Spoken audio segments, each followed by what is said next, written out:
Aprinski Meditações apresenta Carta de Joel S. Goldsmith, mês de julho do ano de 1958. Liberte-se do medo. Parte 1. Não há poder no medo. Nossos alunos são ensinados a fazer uma transição consciente da dependência do visível e tangível para uma dependência radical e completa do invisível, até chegarem a um ponto em que vivem pelo invisível, pelo que não pode ser percebido pelos sentidos físicos. Se essa prática for contínua, não demorará muito até que o invisível desconhecido se torne tangível e evidente como um sentimento, como consciência, como presença, que é a paz. Aquieta-te para todo medo. Somente removendo a energia dirigida ao visível, e dependendo apenas do infinito invisível, o medo pode ser suplantado com confiança. O medo domina o mundo. A saúde do mundo hoje parece repousar sobre o fundamento precário do medo. A saúde parece basear-se não no entendimento de Deus, mas no medo. O mundo inteiro está preso ao medo do câncer, ao medo de distúrbios cardíacos, medo de infecção e de contágio.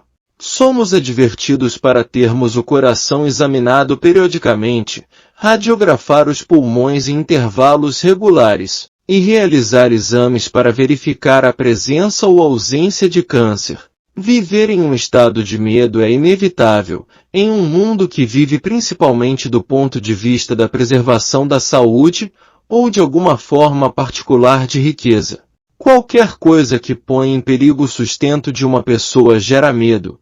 Qualquer coisa que põe em perigo o coração de uma pessoa, pulmões ou qualquer órgão do seu corpo, traz medo.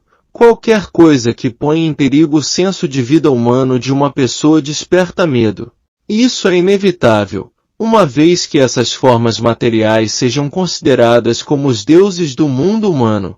Se o objetivo da vida é apenas viver 10 anos a mais ou ter um pouco menos de dor, ou se o objetivo principal da vida é garantir que haja suprimento suficiente para cada semana, então qualquer coisa que possa interferir na consecução desses fins ou torná-los inatingíveis resulta em medo. O medo está na raiz da maioria dos problemas daqueles que procuram ajuda. Somente algumas pessoas recorrem a um ensinamento espiritual com o propósito de encontrar Deus, apenas algumas. A vasta maioria dos que vêm a um trabalho como o nosso vem pelo desejo de melhorar a saúde, maior suprimento, relações humanas mais satisfatórias ou por causa do anseio por paz, segurança e proteção. Quando a falta de qualquer uma dessas coisas se torna evidente na experiência de uma pessoa, é bem fácil observar como o medo se desenvolve. Em praticamente todas as áreas da vida, o medo é a influência dominante. A maioria das pessoas do mundo estão vivendo com medo, hoje. A segurança e a proteção de uma nação são aparentemente fundadas sobre seu próprio medo de outras nações e a capacidade de uma nação fazer com que outras a temam. A maioria das decisões que foram tomadas no mundo da diplomacia foi motivada pelo medo. No campo das relações de capital e trabalho, muitos dos acordos que foram firmados tiveram como fundamento o medo, e não a justiça ou a equidade. Em quase todos os grandes conflitos, a solução foi baseada no medo. Parte 2. O medo está desenfreado. O mundo é um mundo cheio de medo. A resposta para esse medo, para o que oprime o mundo, está na força material? O poder material é o remédio para os medos do mundo? A solução está na criação de bombas maiores e mais destrutivas? Podem as tensões mundiais ser resolvidas na mesa de conferência?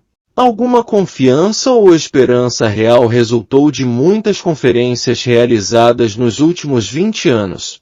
Elas ofereceram alguma solução para os problemas do mundo? Algum diplomata foi à mesa de conferência com qualquer esperança real de arranjar mesmo um acordo temporário dos assuntos mundiais, sem usar o medo como meio de alcançar seu fim? Não é o medo o clima de toda a conferência? O remédio não está no uso da força material. Somente na medida em que o poder for removido do mundo externo e for reconhecido como uma atividade de nosso próprio ser interior, será o medo dissipado e finalmente eliminado. Enquanto o pensamento de uma pessoa for centrado na obtenção de saúde, suprimento, proteção ou segurança, sua possibilidade de superar o medo não é muito grande. A causa do medo deve ser eliminada antes que o próprio medo possa ser superado. Se uma pessoa tem medo de uma doença cardíaca, é de pouca ajuda dizer-lhe para parar de temer por seu coração ou por sua vida, porque o coração se tornou o símbolo da vida para ela. Antes que o medo do coração possa ser abandonado, ele deve ser trazido à luz, e criar-se a convicção de que o coração não é a fonte da vida.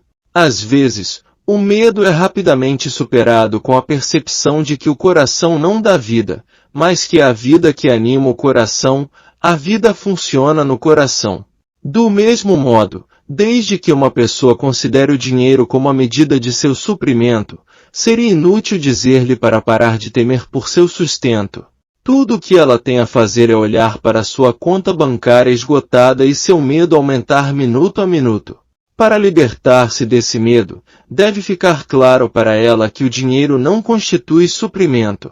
O medo é removido do que parece ser falta quando se reconhece que o dinheiro, como o coração, é um efeito, e não uma causa, e que o suprimento produz uma suficiência de todo o dinheiro que pode ser necessário para qualquer finalidade. Parte 3. Removendo o medo. Os medos da raça humana devem ser superados, chegando a algum entendimento dentro de nós mesmos quanto ao que constitui a vida. Por vida, queremos dizer apenas a remoção do perigo de uma bomba? Por vida, queremos dizer descansar no fato de que, em uma certa idade, devemos ter segurança social? Por vida, queremos dizer cuidar dos nossos negócios como sempre, independente do que aconteça com o resto do mundo? Ou, por vida, queremos dizer a obtenção de um estado de consciência em que encontramos liberdade dos medos que são o flagelo deste mundo? A libertação do medo é alcançada através da superação das condições que produziram o medo. Uma vez que uma pessoa deixa de temer pelo coração, ela começa a entrar em um nível superior de senso de vida. Toda a sua atitude muda, quando percebe que sua vida não depende de seu coração. Ela começa a viver sem pensamentos sobre a condição do seu coração, e então descobre que o coração é governado harmoniosamente pela vida. Da mesma forma, no momento em que uma pessoa, seja no nível mais baixo de capacidade de ganho ou nos níveis mais altos de negócios, começa a perceber que o dinheiro não é fonte de prosperidade, mas que existe aquilo que garante a prosperidade, independente da moeda. A vida começa a assumir um modo diferente de expressão. Ficou provada a superação do pecado e da doença, por remover o poder concedido à forma externa e então atribuí-lo ao infinito invisível. As obras de cura testemunham por si mesmas. O respeito pelo caminho espiritual como solução para os problemas deste mundo tem crescido em todo o mundo, por causa das curas que ocorreram. E como essas obras de cura são realizadas? De uma maneira, e somente de uma maneira, removendo do mundo o poder do pecado e da doença.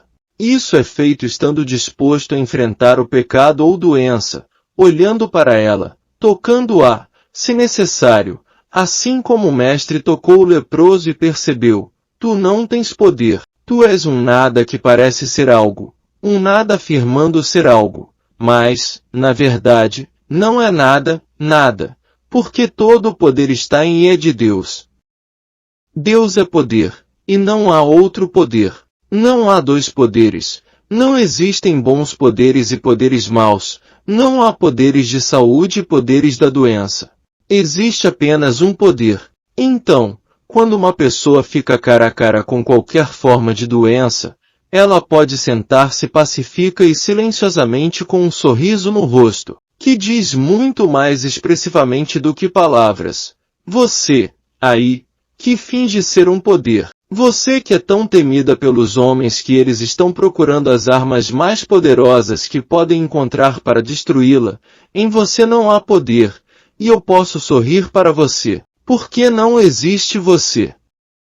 Há um efeito de algum tipo, mas não há poder nele. O poder é o eu, o poder dentro de mim. A graça de Deus é a minha suficiência. Não preciso das armas do mundo, eu preciso apenas de armadura espiritual, e não de armadura material. Eu preciso da espada do Espírito, não da faca do cirurgião. A realização de tua paz é suficiente para toda e qualquer tempestade. Eu tive a oportunidade de trabalhar com 4 organizações diferentes que estavam envolvidas em disputas de capital e trabalho. Em cada caso, fui chamado quando o problema estava no auge, e desde aquele dia em diante, não houve mais ataques a essas organizações, e nenhum acordo alcançado por outros meios que não fossem pacíficos. Nenhuma arma humana ou ameaças de qualquer tipo foram usadas por qualquer uma dessas 4 organizações. Trouxe a elas apenas um espírito de amor e um espírito de confiança. Não confiaram no outro, mas uma confiança na onipresença, uma convicção de que não há poder no ódio, na ganância ou na loucura da ambição, mas que todo o poder está em Deus. E é inútil buscar pelo homem cujo fôlego está em suas narinas por justiça, equidade ou misericórdia, porque não podem ser encontradas no homem da terra. A realização de Deus no meio de nós, essa presença, este poder, faz sem efeito a ganância ou a ambição humana. Nosso trabalho nesta área não é um trabalho em que as virtudes são atribuídas ao capital e vícios ao trabalho, ou nos quais as virtudes são atribuídas ao trabalho e vícios ao capital. Não há tomada de partido neste trabalho, sem manipulação mental. Este trabalho é um reconhecimento de que ambição, ódio, ciúme, inveja e conflito não são qualidades pessoais, não são posse exclusiva de educados ou analfabetos, de ricos ou de pobres. Essas qualidades são produtos da mente carnal, que podem operar através de um homem ou de uma mulher em qualquer estação da vida. No entendimento de que tais atividades da mente humana não são poder, sua impotência foi provada nessa área, da mesma maneira que foi provada no quarto do doente. Na cura espiritual, na qual nenhum remédio físico ou mental é usado, eu nunca testemunhei um praticante sofrendo de infecção, contágio ou qualquer um dos males de seus pacientes. Quando, através de prática suficiente, você percebe que em todo o universo existe apenas um poder, e que esse poder está dentro de você, você pode olhar para qualquer condição e sorrir para ela. Se você tem diante de si um pensamento receptivo com o qual trabalhar, terá uma cura rápida. Se não for muito receptivo, será uma cura lenta. E se for inflexível em sua materialidade, pode não haver cura alguma. Até onde eu sei, ninguém alcançou 100% de sucesso nos trabalhos de cura. O mestre deu a razão disso em sua parábola do semeador. Existe o solo fértil, e daí provém uma rica fruta. Há um solo árido e alguns benefícios temporários crescem nele. E finalmente, há o solo rochoso em que nada cresce. O que somos em um determinado momento é o resultado do que temos sido. No momento em que somos levados a um estudo espiritual, nos é dada a oportunidade de transformar o solo rochoso em solo estéril, o solo estéril em solo fértil, permanecendo na palavra e deixando que a palavra habite em nós, permanecendo na meditação e em nossa disposição de passarmos horas, dias, semanas e meses em estudo, oração e boas obras, colocando em prática as coisas que lemos. Muitos metafísicos leem livros da verdade e esperam que somente a leitura fará a sua demonstração. Ocasionalmente, um raio atinge a meta. A exceção ocorre, mas apenas para provar a regra. A leitura é a menor parte deste trabalho. Colocar em prática lições individuais é a parte principal do trabalho. A doença e o que o mundo chama de pecado foram curados muitas vezes através da percepção e realização de um poder, isto é, não temendo ou odiando o poder do pecado ou da doença. A mesma realização de um poder muitas vezes trouxe harmonia às relações de capital e trabalho e levou a mudanças nas relações humanas. Em qualquer que seja a natureza do medo ou do ódio, Não há poder quando trazemos ao mundo nosso senso de amor espiritual. Isso não é negar que haja ódio no mundo. Não negamos que exista medo. Nós não negamos qualquer uma dessas coisas, mas reconhecemos que elas não têm poder de ser qualquer coisa, de causarem qualquer coisa, ou fazer qualquer coisa, desde que a percepção e a realização de um poder seja alcançada. Parte 4. Natureza impessoal e universal do medo. A doença por si só não tem poder. Não precisa ser temida. É verdade, até certo ponto, que o medo da doença nos controla, mas esse medo não é seu ou meu, é um medo universal a que nos tornamos sujeitos. O medo é um estado universal, baseado na crença de que temos uma vida separada que pode ser destruída. Esse medo universal, que captamos através das antenas da mente, é o que está nos perturbando, não a doença. Nosso medo da doença ou condição, ou o que isso fará conosco, é o fator assustador. A única maneira de vencer o mal é pela percepção de sua natureza, sabendo que um medo universal está manipulando o mundo, mesmo seu mundo pessoal. É um medo universal, não é seu medo. Não tente curar seu próprio medo, não tente curar o medo do seu paciente. E se ele quiser temer, encoraje-o a temer um pouco mais.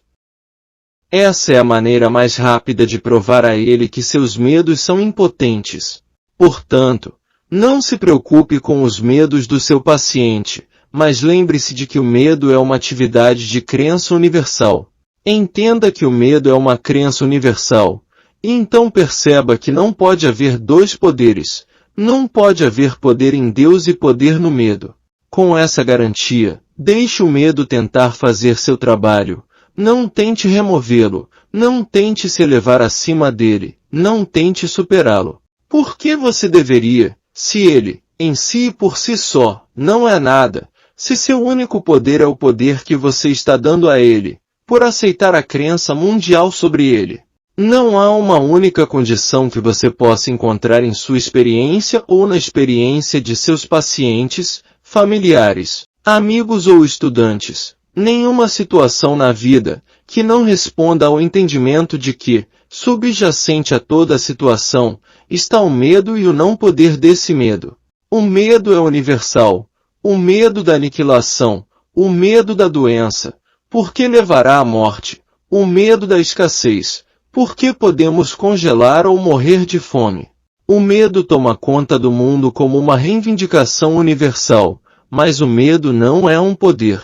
No momento em que você percebe isso, você tomou o ferrão do medo e conseguiu torná-lo ineficaz e inoperante, e libertou você mesmo, seu paciente ou seu aluno, em sua identidade espiritual. Parte 5. Enfrente o medo e reconheça seu não poder. Precisamos perder todo o medo do poder externo, esteja esse poder externo em germes ou em bombas, esteja em greves ou em colapsos, esteja esse poder na pobreza ou riqueza. Nós devemos retirar o poder do medo. Se alguém lhe disser, você está nas garras do medo e precisa vencê-lo, você será atirado mais fundo no abismo do medo. Mas se alguém lhe disser, você está no domínio do medo, e isso é tolice, porque o medo não tem poder, medo não é uma coisa, medo não é uma condição. Então esse medo é retirado de você, removido da sua experiência.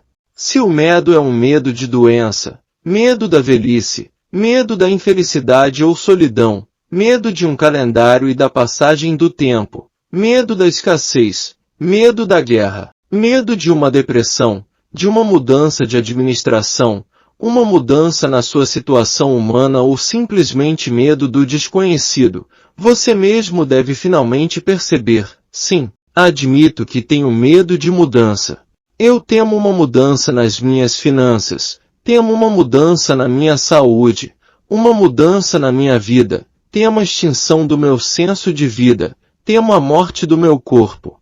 Mas apesar dos medos em meu íntimo, sei que o medo não é poder. O medo é removido, não declarando que Deus é tudo ou que Deus é amor, mas por uma percepção interior de que somente Deus é o único poder, e esse medo, seja individual ou coletivo, não é poder. Nunca diga a uma pessoa que tem medo para parar de temer, nunca diga a ela que não há nada a temer, porque se ele pudesse aceitar isso, não ficaria com medo.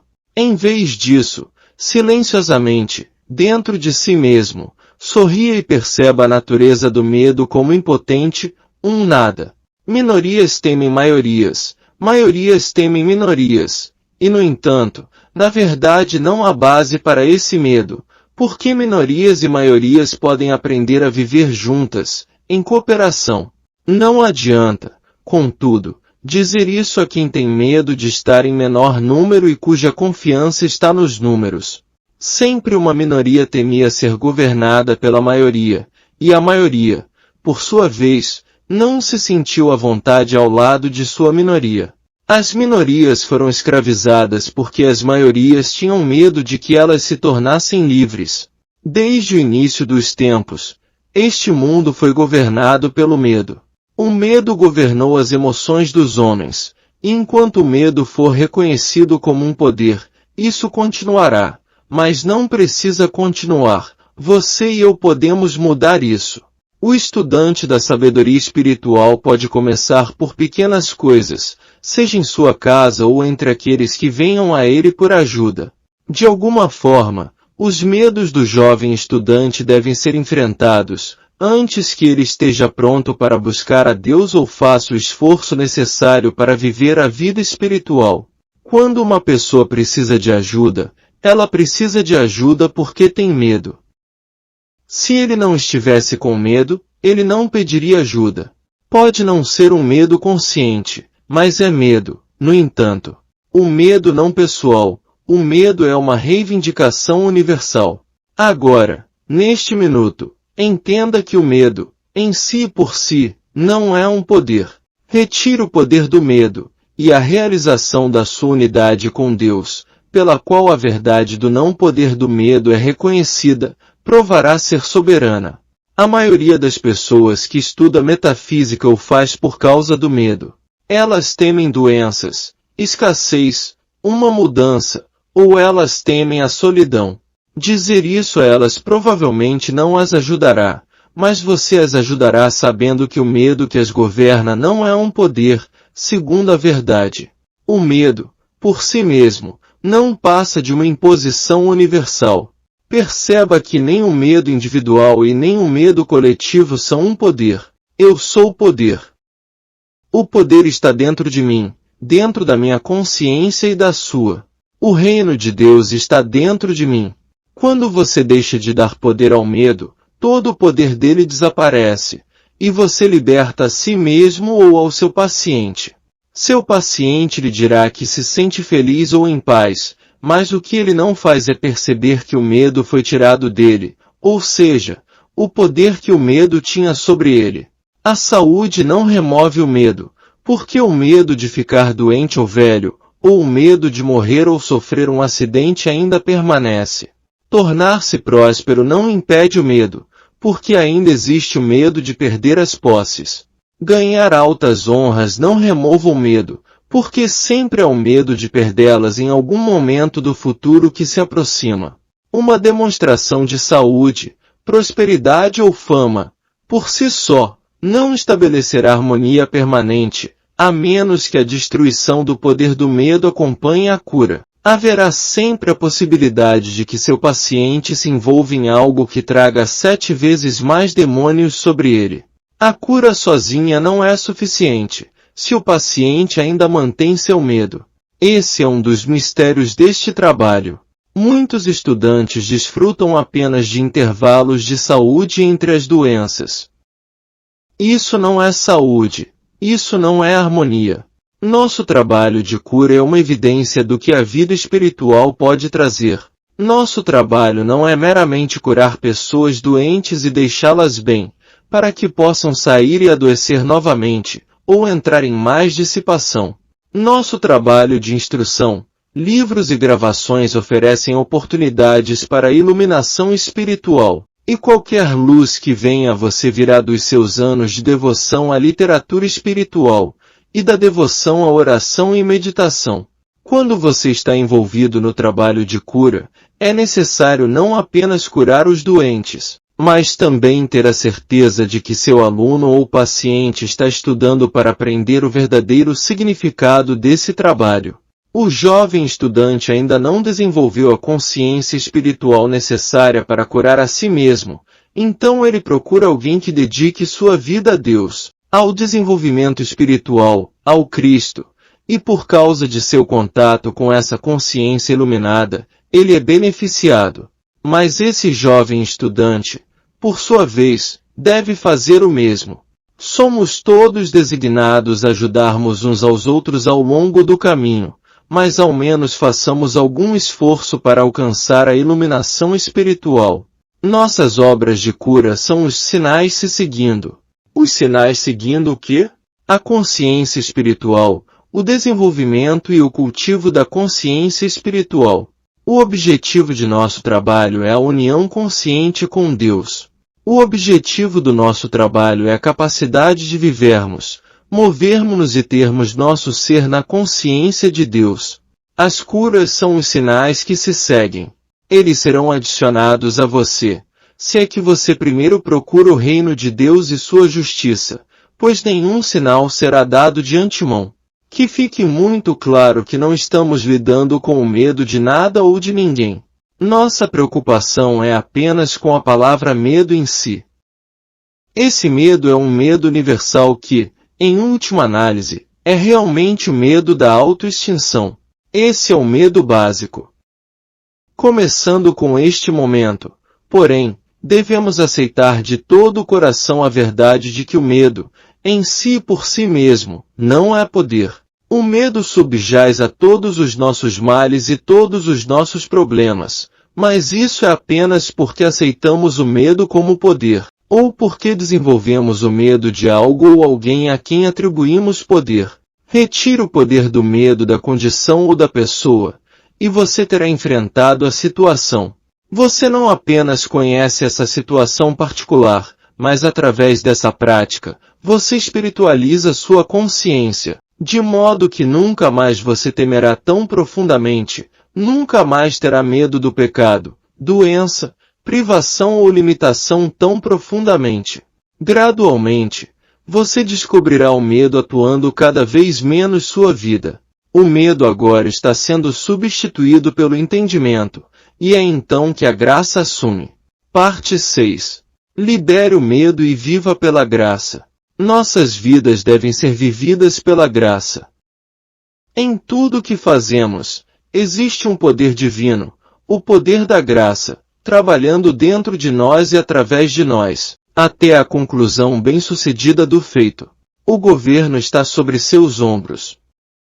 Trabalhamos, fazemos o que nos é dado fazer de maneira humana, mas é o poder da graça que opera através de nós. O poder da graça nos alimenta e nos sustenta, e mesmo que continuemos a trabalhar, não trabalharemos para viver, porque agora o medo não é a força motivadora que nos leva ao trabalho. Nós não mais trabalhamos para ganhar a vida, trabalhamos porque é uma atividade do nosso ser, normal, natural e correta. Um músico não deixa de ser músico apenas porque deixou de ser necessário ganhar a vida com sua música. Um artista não para de ser um artista porque ele é financeiramente independente e não precisa praticar sua profissão para ganhar a vida. Da mesma forma, realizamos o trabalho que nos foi dado, embora não seja mais essencial para nossa subsistência. Fazemos o nosso trabalho porque faz parte do nosso ser, mas o nosso viver agora vem pela graça. A graça, no entanto, não pode trabalhar em nós ou através de nós, enquanto permitimos que pequeno eu e seu medo, esse pequeno eu, nos governe, ou deixamos o medo do eu de perder suas pequenas posses bloquear o poder da graça. Quando percebemos que existe um poder da graça atuando nesse mundo, trazendo nosso bem para nós, começamos a perder nossos medos. A graça de Deus é a nossa suficiência em todas as coisas, nos alimenta, nos veste e nos cura, nos mantém e nos sustenta, mas existe uma responsabilidade que temos que aceitar, e essa responsabilidade é nos libertarmos do medo. A coisa mais difícil de acreditar para a maioria das pessoas neste mundo é que existe um poder da graça neste universo, capaz de impedir que elas voltem a se preocupar ou temer. Não podemos nos libertar do medo, exceto na proporção em que percebemos que não há poder no universo externo. Todo o poder está dentro de nós, agindo sobre esse universo. Nada do exterior pode entrar para contaminar ou mentir, nada do exterior, porque não há poder em nada no exterior. A percepção disso nos liberta e permite que o poder da graça opere. Existe um poder da graça que nos curará. Existe um poder da graça que irá nos sustentar. Existe um poder da graça presente em nossas relações pessoais, profissionais, nacionais ou internacionais. Esse poder da graça opera quando o medo foi reconhecido como não poder, sem nada a governar, seja onde e quando for.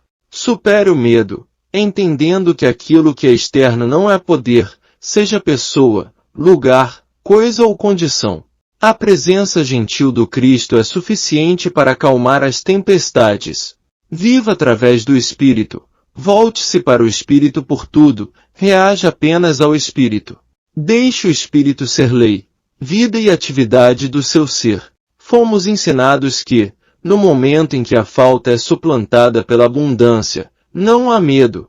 No momento em que a doença dá lugar à saúde, não há mais nada a temer. Quando o pecado é substituído pela virtude, não há medo. O fato é, no entanto, que o inverso disso é verdadeiro. Elimine o ferrão do medo, e a falta e a doença desaparecerão. Nunca haverá um fim para o medo, apenas por remover algum objeto temido. Porque assim que um é removido, outro objeto a ser ainda mais temido toma conta de sua cabeça. O medo deve ser removido primeiro, e então o objeto do medo desaparece. Quando não tivermos mais medo, não haverá ditadores para temer. Não haverá sistema econômico que pareça um leviatã gigante a ser temido. Haverá amor no mundo, um amor espiritual baseado no fato de que não há outro poder. Fim da carta de Joel S. Goldsmith. Mês de julho do ano de 1958. Liberte-se do medo.